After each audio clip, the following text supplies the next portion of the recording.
रंग महल, क्या ये नाम कभी सुना है? शायद नहीं। और यही बात इससे इतना दिलचस्प बनाती है। ये एक पूरी की पूरी सभ्यता है जो मानव इतिहास की धूल में कहीं खो गई थी। तो चलिए आज इसी भूली बिसरी दुनिया के राज से पर्दा उठाते हैं। तो पहला सवाल यही उठता है कि आखिर ये रंग महल सभ्यता थी क्या? कौन थे ये लोग? कहाँ रहते थे? ये एक ऐसी ऐतिहासिक पहेली है जिसके जवाब जमीन के नीचे दबे हुए थे। तो जाहिर है, इस पहेली को सुलझाने के लिए हमें अतीत की परतों को कुरेदना होगा। और कहानी की शुरुआत होती है एक पुरातात्विक खोज से। जब जमीन की मिट्टी हटी तो नीचे से एक पूरी दुनिया निकलकर सामने आ गई। ये सब हुआ 1952 से 1954 के बीच। अब देखिए, सुनने में लगता है कि सिर्फ 2 साल, ज्यादा लंबा वक्त तो नहीं है, है ना? लेकिन सोचिए, पुरातत्वविदों की एक टीम के लिए ये 2 साल इतने अहम साबित हुए कि उन्होंने भारत के इतिहास का एक भूला हुआ पन्ना ही पलट के रख दिया। अच्छा, तो ये खोज हुई कहाँ? ये हुई थी भारत के हनुमानगढ़ जिले में। और ये कोई मामूली जगह नहीं है। ये वो इलाका है जहां कभी सरस्वती और दृशद्वती जैसी महान प्राचीन नदियां बहती थीं। और एक और दिलचस्प बात, इस पूरी खुदाई की डायरेक्टर थीं स्वीडन की एक पुरातत्वविद, श्रीमती हन्ना रिड।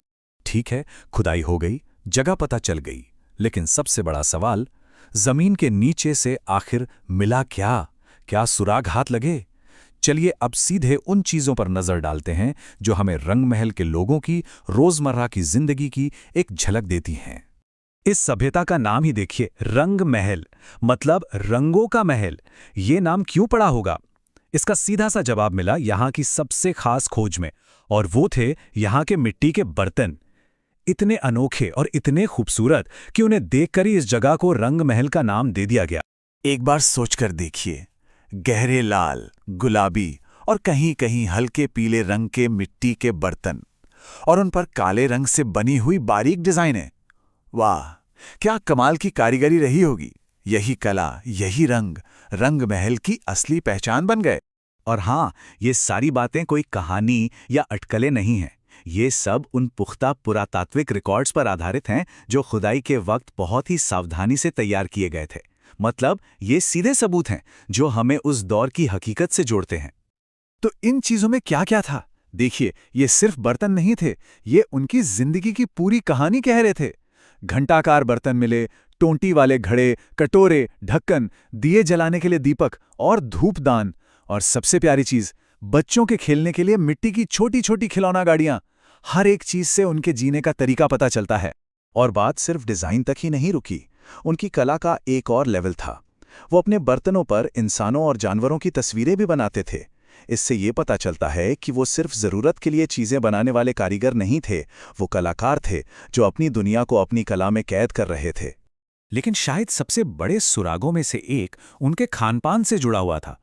पता चला कि यहाँ के निवासी चावल की खेती करते थे। अब ये सुनने में एक छोटी सी बात लगती है ना, पर यह बहुत बड़ी जानकारी है। इससे पता चलता है कि वो एक व्यवस्थित कृषि समाज थे जो इस इलाके में अच्छे से बस चुके थे। तो ठीक है, हमें ये पता चल गया कि वो कैसे रहते थे, क्या खाते थे, क्या बनाते थे। लेकिन अब आते हैं इस पहेली के सबसे बड़े और आखिरी सवाल पर। इतिहास की टाइमलाइन में इस सभ्यता को कहाँ फिट किया जाए? मतलब आखिर ये लोग थे कौन और किस जमाने में रहते थे?